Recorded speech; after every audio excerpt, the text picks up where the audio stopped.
Gente, o caso do Diddy só fica pior a cada dia que passa. Isso porque as notícias sobre o rapper não revelam só a podridão dele em si, mas também do ambiente que o cercava e das pessoas que se relacionavam com ele. Em abril desse ano, eu fiz 2 vídeos sobre o caso do Diddy aqui no canal, falando sobre as primeiras denúncias que vieram a público, feitas ainda em 2023, e explicando por que a casa dele estava sendo invadida pela Homeland Security, divisão da polícia americana que lida diretamente com casos de ameaça à segurança do país, como terrorismo, espionagem e tráfico humano. Na época dos meus vídeos, o Diddy ainda não tinha sido levado à justiça. A gente tinha essas acusações e a gente sabia que estava rolando uma investigação poderosa nos Estados Unidos. Pois muito que bem, a bomba explodiu na semana passada. O magnata da indústria do entretenimento foi preso, acusado, entre muitas coisas, de tráfico sexual, associação ilícita e incitação à prostituição.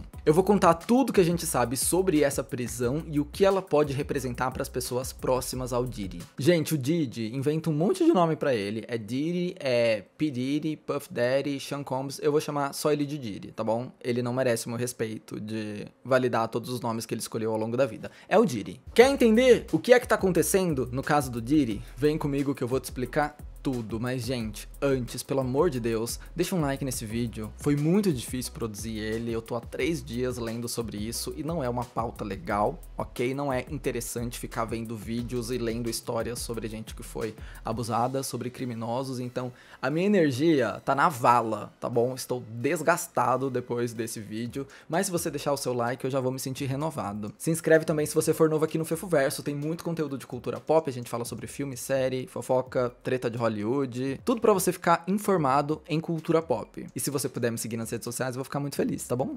@fefocaires lá. Como eu tenho 2 vídeos longos aqui no canal sobre toda essa situação, eu não quero me prolongar muito no contexto, tá? Eu vou te dizer bem rapidinho e bem resumido o que aconteceu antes pra gente chegar onde estamos agora. O Diddy era um dos grandes nomes da indústria da música. Ele começou a construir o seu império ali na virada dos anos 80 pros anos 90. Ele foi descoberto por pessoas que tinham muito poder nas mãos, foi crescendo o seu nome em Hollywood como músico e produtor e, por sua vez, também foi responsável por descobrir e apadrinhar outros artistas, como o Usher, o Biggie e a Mary J. Blige. Com o tempo, o Diddy se tornou uma entidade em Hollywood, produzindo os maiores hits, amigo das maiores celebridades e anfitrião das festas mais comentadas da América. Antes da gente descobrir os horrores que aconteciam nessas festas, o mundo conhecia o estilo Diddy de farrear, era uma piada, era uma referência. O próprio Diddy abraçava essa ideia das festas dele serem muito icônicas e muito liberais. E aí, depois de algumas décadas de sucesso,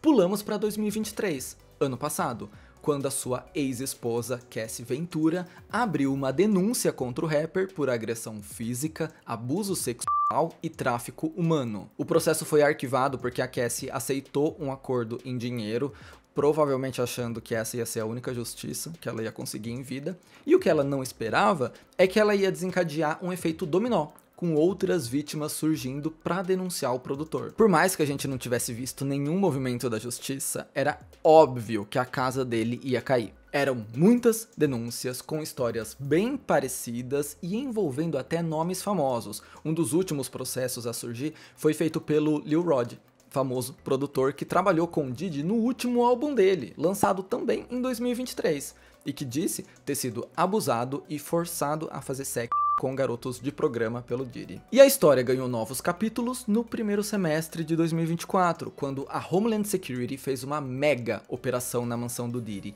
e apreendeu drogas, HDs de computador e armas. Eu vou segurar um pouco as informações aqui, porque até então a gente não sabia o que tinha nesses HDs.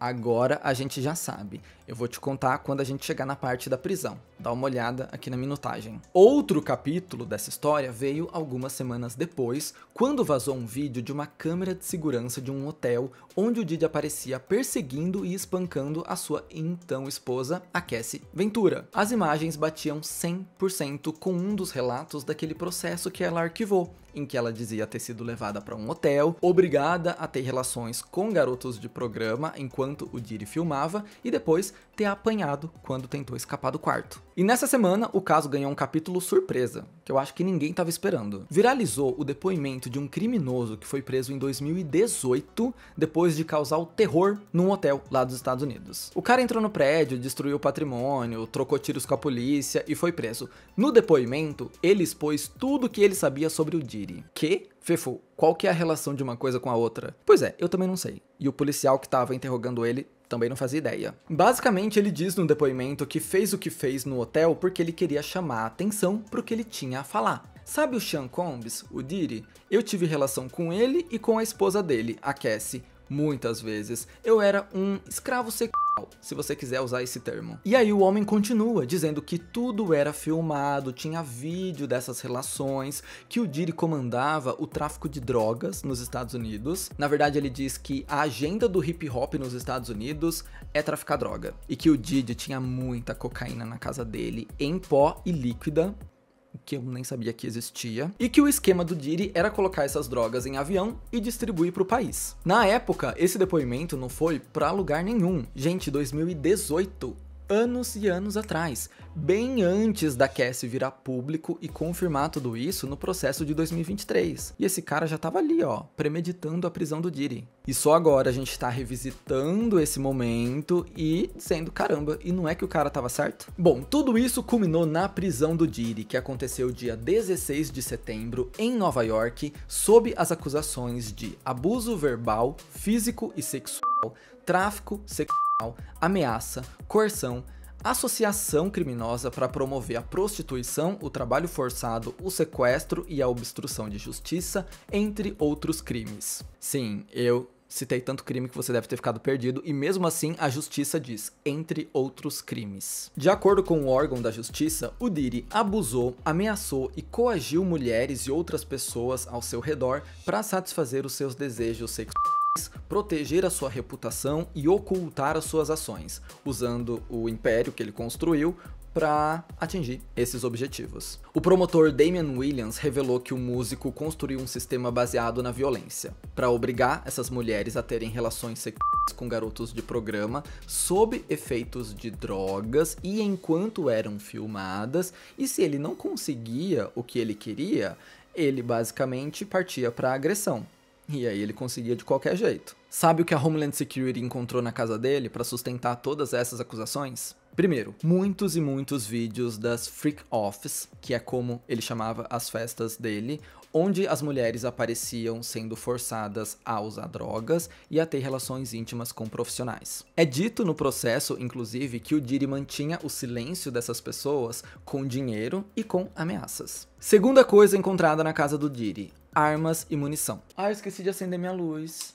Terceira coisa encontrada: mais de 1000 frascos de lubrificante que o Diddy usava nas festas da sua casa e dos hotéis que ele frequentava. Sim, mais de 1000 frascos de lubrificante para as freak offs. A justiça diz que o Diddy pedia para sua equipe de funcionários estocar esse lubrificante nos hotéis que ele ia. Percebe que eu mencionei agora a equipe de funcionários do Diddy? Pois é, o processo reforça que existia uma associação criminosa envolvendo seguranças, assistentes, camareiros, cinegrafistas. Sim, porque os abusos não eram filmados com uma TechPix, não. Tinha câmera profissional, tinha iluminação profissional. É muito provável que mais nomes surjam em breve, principalmente dessas pessoas que trabalhavam na casa do Diddy. Enquanto isso, do outro lado da história, o advogado do Diddy disse que ele não tinha nada a esconder e estava decepcionado com a decisão da justiça, porque esse processo era um processo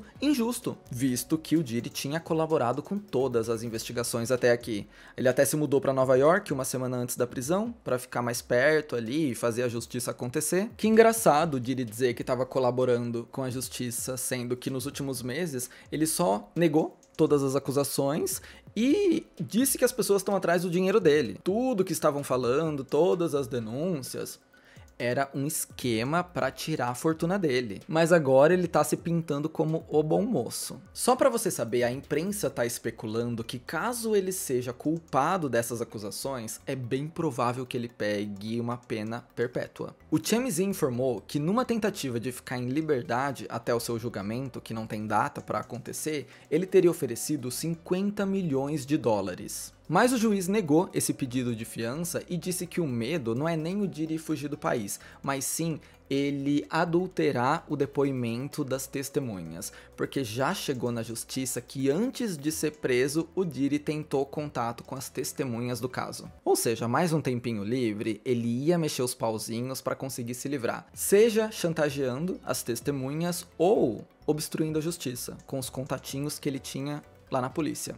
A situação do Diddy é feia e ele sabe disso. Segundo fontes da revista People, o cantor foi colocado em observação por tendências suicidas, aquilo que eles chamam de Suicide Watch, que é basicamente uma cela separada para quem tá ameaçando tirar a própria vida. Vale ressaltar que o MDC, onde ele tá detido, abriga 1.600 detentos e é conhecido por ser um lugar meio barra pesada. A prisão conta com um alto número de mortes e de tentativas de detentos tirar a própria vida. Desse ano mesmo tem registro de detento que morreu lá. Eu li uma entrevista de 2 guardas que trabalharam nessa instituição e eles contaram que lá, pros detentos, quando chega um criminoso muito barra pesada, é meio que distintivo de honra você conseguir acabar com a vida dele. Você ganha status dentro da prisão entre os outros detentos. Fui eu que acabei com aquele ali. E o Diddy chegou com um alvo no meio da cabeça. Todo mundo quer esse peixe grande, por isso ele tá em perigo dentro da cadeia. E tem muita gente se questionando se o Diddy não vai dar uma de Jeffrey Epstein, ou seja, tirar a própria vida antes de botar a boca no trombone e expor outras pessoas, o que seria muito suspeito. E assim, vamos ser sinceros, se o Diddy cair sozinho, eu vou ficar surpreso. Ele vai levar mais pessoas pra baixo. Primeiro, porque a justiça já cita uma afiliação criminosa, pra abusar, sequestrar, chantagear e traficar pessoas. Então certeza que essa galera da afiliação criminosa vai cair. Segundo, porque depois de tantas décadas na indústria, fica difícil acreditar que as pessoas mais próximas a ele não sabiam de absolutamente nada. E antes da gente continuar, vamos entender como eram as festas do Diddy. De acordo com o que foi obtido pela justiça, as festas macabras do Diddy podiam durar dias e eram todas filmadas. As imagens mostram pessoas abusando de substâncias e sendo forçadas a engajarem em relações íntimas. Em um vídeo obtido pelo Daily Mail, o Diddy aparece em uma dessas festas, uma festa all white, com todo mundo usando branco, e ele se posiciona na sacada do segundo andar, dando as diretrizes da festa. Ele diz: "Nós alimentamos vocês, nós demos bebida a vocês, agora é hora de aproveitar a vida. Essa é uma festa para celebrar a vida." Nesse mesmo trecho, ele diz: "Crianças, aproveitem mais um pouco, logo logo vocês vão embora. Desculpa, mas essa é uma festa para adultos. Quando vocês crescerem, vocês vão querer vir aqui." Essas White Party do Diddy eram bem famosas. Muitas celebridades participaram delas ao longo dos anos. Eu não tenho minutos o suficiente para te dizer o nome dessas pessoas, mas só para você ter uma ideia de como ia do cinema à música, aqui tem alguns. Leonardo DiCaprio, Sarah Jessica Parker, Madonna, Jay-Z, Beyoncé, Kanye West, as Kardashians, Mariah Carey, Ashton Kutcher, Aretha Franklin, Usher, Post Malone, Machine Gun Kelly, Fergie, Cardi B, Halsey, Drake, Oprah, Alicia Keys, Mark Wahlberg. Preciso mesmo continuar? Já deu pra pegar, que é todo mundo. O curioso é que desde que o Diddy caiu, ninguém abriu a boca pra falar dele. Nunca conhecemos essa pessoa. Diddy? Nunca ouvi falar. Nunca frequentei. Quem é? E eu sei que vocês querem saber quem de fato tem relação com Diddy, quem de fato pode cair agora, mas antes, eu preciso deixar uma coisa bem clara aqui. É legal ver todas as teorias da conspiração, imaginar quem pode cair agora, mas a gente precisa manter um pezinho na realidade. Tem muita teoria maluca surgindo por aí, muita história sem nenhuma base, fonte, vindo tico-teco, e a gente precisa manter um pé na sensatez, só pra gente não sair atirando pra todos os lados. Esse é um caso muito sério. Olha o tanto de vítima que esse cara fez. Olha como essas mulheres e homens sofreram nas mãos de uma rede criminosa. Eu não acho certo a gente colocar a dor dessas vítimas de lado pra brincar de especulação, pra levantar esse hipersensacionalismo e, sei lá, bater o bingo de quem vai ser a próxima celebridade presa. E eu digo isso porque tem muita gente oportunista agora se aproveitando desse caso extremamente pesado pra espalhar fake news. Primeiro, vamos entender uma coisa. Nem todo mundo que frequentou uma festa do Diddy é um criminoso. Até porque, se fosse assim, pode prender Hollywood inteira. Nunca mais assista nenhum filme, nunca mais veja nenhuma série, nunca mais escute nenhuma música. Porque todo mundo já pisou do lado do Diddy. Segundo, nem toda festa dele era um freak-off. E os abusadores precisam disso para manter o seu poder por anos e anos. Não dá para eles saírem abusando em toda a festa, não dá para eles saírem por aí sendo o demônio com todo mundo. Eles precisam ser um anjinho na frente de certas pessoas, porque são essas pessoas que, quando a bomba explodir, vão pra mídia e vão falar: o Diddy? Jamais. Não, ele nunca machucaria uma mosca. O Ray J, inclusive, deu uma entrevista essa semana dizendo isso, que já foi em várias festas do Diddy e que nunca viu absolutamente nada. Outra coisa, o Diddy era o responsável pelo after party de várias premiações em Hollywood. Ele fazia o after party do VMA, do Grammy, do Met Gala. Não dá pra pegar uma foto de uma celebridade com o Diddy num after party do Met Gala, que a Vogue tava cobrindo, tem repórter e fotógrafo da Vogue lá dentro, e dizer: meu Deus, essa pessoa numa festa com o Diddy, não acredito, ela também participava dos crimes. A gente tem que fazer uma interpretação um pouco mais cuidadosa aqui, pra não sair incriminando gente que não tem nada a ver com a história. Como eu te disse, muitas dessas festas mais públicas, mais frequentadas por celebridade, tinham cobertura da Vogue, da People, disso, daquilo, tem foto profissional, tem matéria em revista de moda. Eu arrisco dizer que as festas mais perigosas são aquelas que a gente tem menos fotos. Essas sim a gente tem que se preocupar. Só quis deixar isso bem claro aqui porque a internet entrou numa onda meio irresponsável de sair culpando todo mundo. E não é nem sobre defender artistas aqui, porque eu não coloco minha mão no fogo por ninguém. Mas entre não colocar minha mão no fogo e acusar a pessoa de ser uma criminosa, tem um salto muito grande.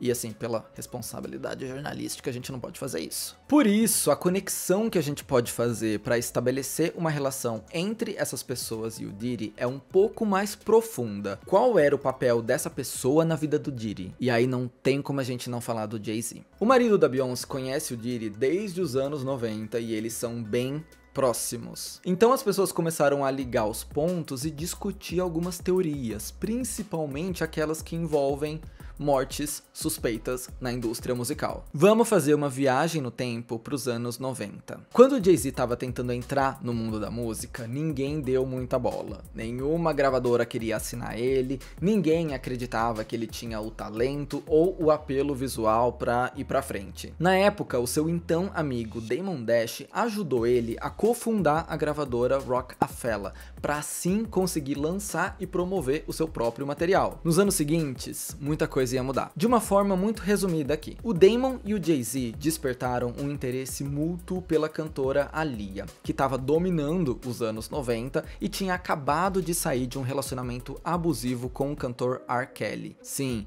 o R. Kelly, que hoje tá preso por ser um criminoso, pedo, ele foi casado com a Aaliyah e se relacionava com ela desde que ela tinha, sei lá, 13 anos. Um horror. A promessa do R&B, embora mantivesse uma boa relação com ambos, escolheu o Damon Dash como seu par romântico. Para o Damon, a Aaliyah confidenciava tudo que ela tinha sofrido nas mãos do R. Kelly.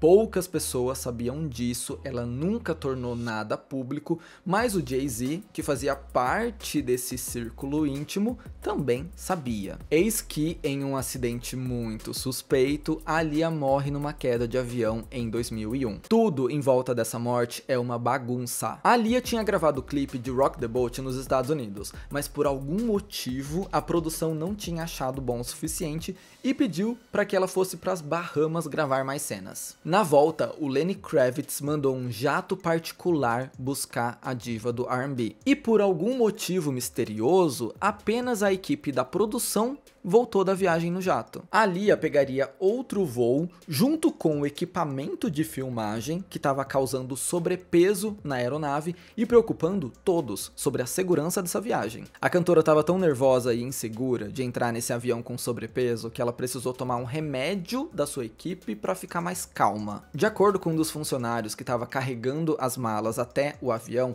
a Lia teria entrado na nave desacordada depois de tomar esse remédio, depois de tomar esse coquetel que a equipe dela deu para ela. Resumindo, ela nem queria ir para as Bahamas, ela foi porque a equipe pediu por mais cenas, ela não voltou no avião que tinha que voltar, ela estava com medo de voar e precisou entrar na nave dopada. Por causa do sobrepeso, o avião caiu logo que decolou. E o mundo perdeu a nova promessa do R&B. A causa da morte foi o desbalanceamento de peso na nave e a polícia também identificou sinais de álcool e cocaína no sangue do piloto. Como essas foram as causas oficiais do acidente, ninguém nunca investigou o porquê dela tá nesse avião e não no outro. O ponto é, fica comigo. Pouco depois dessa tragédia, o Jay-Z se afasta de um ainda enlutado Damon Dash e começa a trabalhar, sabe com quem? Com o R. Kelly, cujos crimes ele já estava bem ciente. Essa foi uma traição horrorosa contra o Damon, que foi o único a estender a mão e ajudar o Jay-Z lá atrás. O Damon então vendeu as suas ações na Roc-A-Fella, a gravadora que ele tinha feito para lançar o Jay-Z, e aí o marido da Beyoncé construiu o seu império até ter a Roc Nation atualmente. Tá, Fefo, mas onde essa história cruza com a história do Diddy? No assassinato do Tupac. O Tupac era um dos maiores nomes do rap, sem dúvidas. O assassinato dele é muito misterioso e segue sem explicação até hoje. A gente sabe que o Tupac estava num carro quando uma gangue parou no carro do lado e atirou. Sabemos disso. Sabemos a pessoa que puxou o gatilho. Mas nunca foi bem explicada a motivação de tudo, se teria mais alguém envolvido nisso. E há tempos, o Tupac já dizia em entrevistas que pessoas estavam tentando tirar ele de cena, dando a entender que ele estava falando do Diddy e do Big, do B.I.G. Meses depois da morte do Tupac, o Big também foi assassinado numa circunstância muito parecida. De repente, os dois ex-amigos, rivais, grandes nomes do hip hop estavam fora de cena. Aí surge um nome despontando na corrida pela coroa do novo hip hop. O Jay-Z. Agora, ligando os pontos, as pessoas começaram a perceber que talvez tudo esteja relacionado. As mortes suspeitas nos anos 90, as pessoas que se beneficiaram com isso, etc, etc, etc. Será que o Jay-Z sabia de todos os podres do Diddy e era cúmplice na história porque ele também se beneficiava disso? Não sei, mas é por isso que tem muita gente dizendo que depois do Diddy, o próximo a cair vai ser o Jay-Z. O Jay-Z teve uma relação muito próxima com o R. Kelly e com o Diddy. Dois cantores que caíram com as acusações mais monstruosas possíveis. Será mesmo que o Jay-Z era um cristal lapidado no meio desses monstros? E para esse vídeo não ter 3 horas de duração, eu não quero me prolongar muito em todas as teorias da conspiração que envolvem o Jay-Z, mas vocês pediram muito para eu explicar uma em específico: a contratação da Rihanna. E toma cuidado com as fake news aqui, tá? Porque tem muita gente usando termos pesados para descrever o que aconteceu. O que houve foi, a Rihanna foi para os Estados Unidos enquanto ainda era menor de idade, sem os pais, para ter uma reunião de negócios com o Jay-Z. E de uma forma muito leve, eles disseram que mantiveram ela no escritório até 3 horas da manhã para convencerem ela a assinar um contrato. Não dá para dizer que crimes foram cometidos aqui, mas a gente pode combinar que é no mínimo estranho e meio manipulador ter uma reunião importante dessas com uma menor de idade, desacompanhada de um responsável e precisar de tantas horas assim para convencer ela. Mas é isso que a gente sabe. E aí, dando um salto para as teorias, tem gente dizendo que a Rihanna foi vítima de tráfico, que ela foi arrastada para os Estados Unidos. Aí a gente parte para a especulação do negócio. E sabe o que é que tá pesando pro lado do Jay-Z?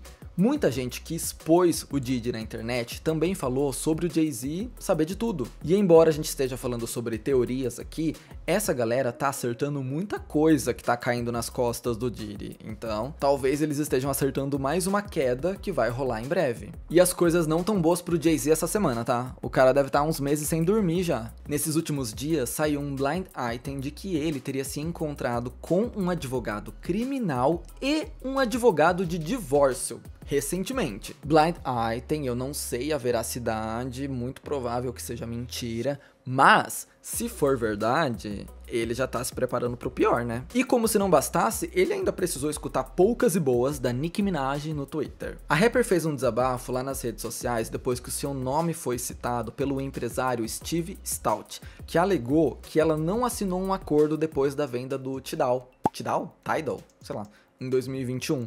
E que ela tava brava por causa disso, porque o Tidal foi vendido e a Nicki Minaj não tinha ganhado nada. Pois a Nicki foi pra internet, disse que foi enganada sobre o acordo com o Tidal e que ela recebeu uma proposta depois da venda da plataforma de streaming, que na verdade era uma tentativa de silenciamento. Por isso que ela recusou. Ela falou que ofereceram $1 milhão pra ela ficar quieta, aceitar a venda do Tidal e seguir a vida. E ela não aceitou esse $1 milhão, ela não precisa disso. Ela ainda acusou esse Steve de trazer esse assunto à tona só para desviar o foco das pessoas que estavam pressionando o Jay-Z a dar um pronunciamento sobre o amigo dele que foi preso. Ela foi grandona, ela soltou os cachorros. E uma coisa tá clara nessa situação.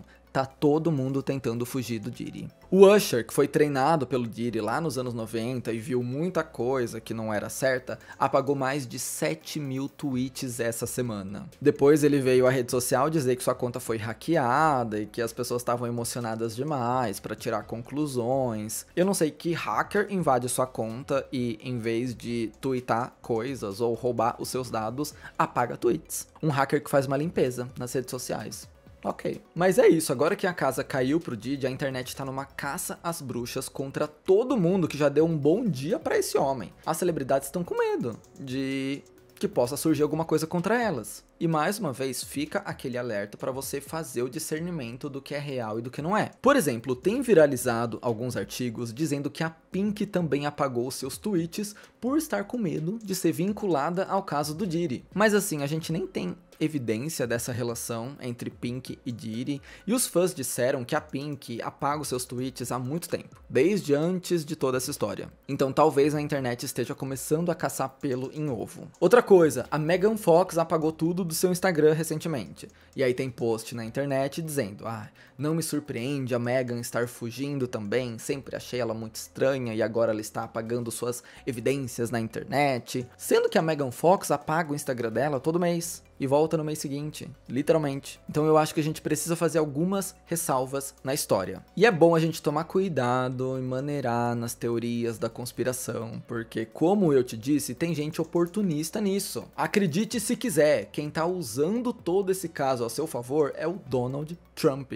Essa campanha presidencial não tá a mais limpa da história dos Estados Unidos, e o Trump compartilhou nas suas redes sociais uma foto adulterada da Kamala Harris com o Diddy, dando a entender que a Kamala frequentava as festas do Diddy. Gente, onde chegamos? A imagem não é real, a Kamala tá com um apresentador de TV na foto, e assim, quem tem 200 fotos com o Diddy é o Donald Trump. Qual que é o sentido dele acusar a Kamala com uma foto falsa, sendo que ele tem 1 milhão de fotos? Gente, não entendi essa. E de fato, os dois candidatos já interagiram com o Diddy de forma pública. Primeiro porque em 2020 o Diddy fez uma ação na época da pandemia, e aí a Kamala agradeceu ele publicamente. E o próprio Trump já disse no programa do Jimmy Kimmel que o Diddy era amigo dele, e ele usou a palavra amigo. Então, sei lá. É por isso que eu digo que tem muita gente se aproveitando de um caso sério, de vítimas que ainda não viram justiça, para fazer marketing pessoal, ou para difamar alguém que sempre teve algo contra. E só pra gente concluir, outra teoria que tá dividindo a internet tem relação com a ex-esposa do Diddy, a Kim Porter. Lembra que em volta do Diddy tem muitas mortes suspeitas? Pois é, ele e a Kim tiveram uma relação de idas e vindas por muitos anos até finalmente se divorciarem em 2007. A Kim era secretária da gravadora que descobriu o Diddy. Lá atrás, ela estava com ele desde o começo, acompanhou tudo o que aconteceu na vida do rapper. E supostamente, a Kim Porter estava escrevendo um livro das suas memórias. Processo criativo que foi interrompido em 2018, quando ela faleceu por uma pneumonia não tratada. Uma mulher saudável, de 40 e poucos anos, com dinheiro, falecendo por pneumonia em pleno 2018? Que estranho, né? Pois é, agora parece que o livro de memórias vai ser lançado por meio do seu melhor amigo, que coletou os primeiros rascunhos dela antes de morrer. No livro, que é coescrito por esse amigo, a Kim expõe todos os podres do Diddy e ainda confirma algumas teorias antigas da internet, incluindo o abuso que ele teria praticado no Justin Bieber. Eu falo mais sobre isso no primeiro vídeo, sobre o caso. A questão é, como esse livro é coescrito por esse amigo, a gente não sabe exatamente o que de fato saiu da Kim Porter e o que foi colocado ali por outra pessoa. Então a credibilidade dessas acusações está um pouco incerta agora.